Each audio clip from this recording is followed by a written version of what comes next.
Hey everyone, it's Michael Kikle. I hope you're doing well today and happy Halloween. I really only have one video for you today. For a Halloween or horror related thing, I don't really do horror reviews on this channel, but I have this one. It's something that I don't really think people are going to care about on my horror channel called Night of the Living Dude, but I wanted to go ahead and talk about this movie that I saw recently when I was sick. It was a great Halloween October watch. I loved it. I've never gotten to see it.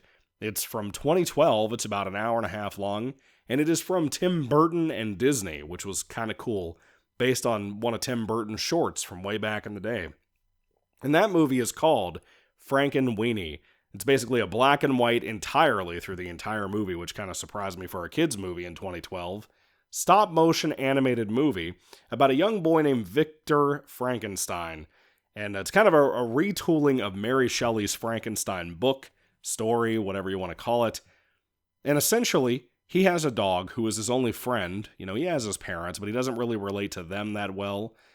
He gets bullied at school. A lot of kids are really mean to him. The only kid named Igor, who is basically a deformed, monstrous-looking little motherfucker, is a two-faced scumbag who's not really Victor's friend, but sometimes when he can get his own way on things, he pretends to be.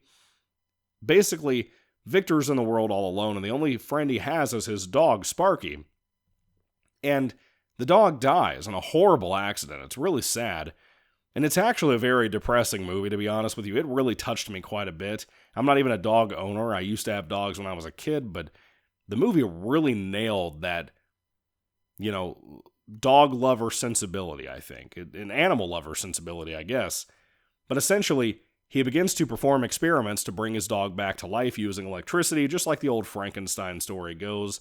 And to no surprise, it works. Sparky's brought back to life. He's just as healthy as he used to be.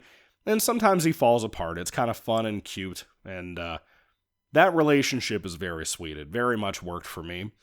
But the little two-faced Igor scumbag fake friend that Victor has, played by the kid from The Middle, they played like the Dewey character from Malcolm in the Middle on the show called The Middle that was like a reboot.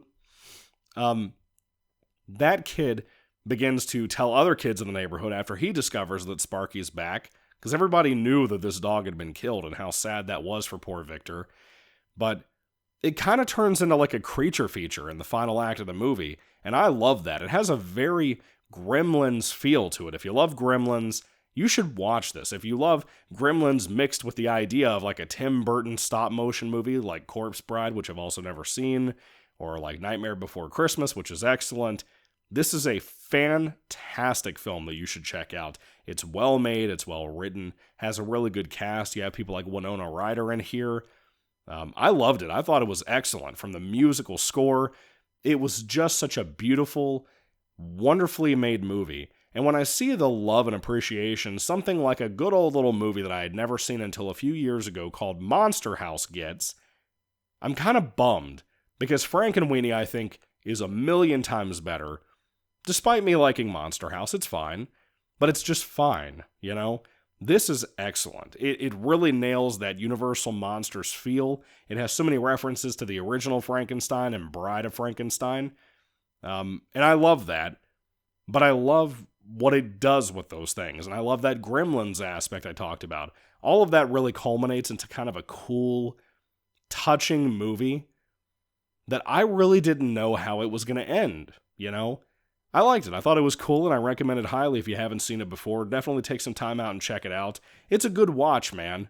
There's some strange characters in here, just like there always is in Tim Burton movies. One particular girl who owns this weird fluffy cat, and dude, her eyeballs are like the size of melons. Like, they're huge, and she's creepy. She's a little bit creepy. There's a couple of moments in this that I think would have really scared me if I was like 5 years old watching this. There was a movie once upon a time, I'm looking at it right now on VHS tape, called The Little Vampire. I saw that movie in theaters, and it scared the shit out of me. And I bought a VHS copy recently after not seeing it for like 25 years at this point, because I want to watch it. And I want to see, why did it scare me so bad as a kid? I feel like this would have done the same thing but worse because of the budget it has versus something like The Little Vampire, which did not have a high budget, was not stop-motion animation. I want to see that kind of in the same way I saw this, because I think this would have frightened me a lot as a kid too if I was that young back in 2012. Anyway, have you seen Frankenweenie? What do you think about it? Have you seen the original short it's based on? I'm pretty sure it's floating around on like YouTube and stuff, but I've never watched it.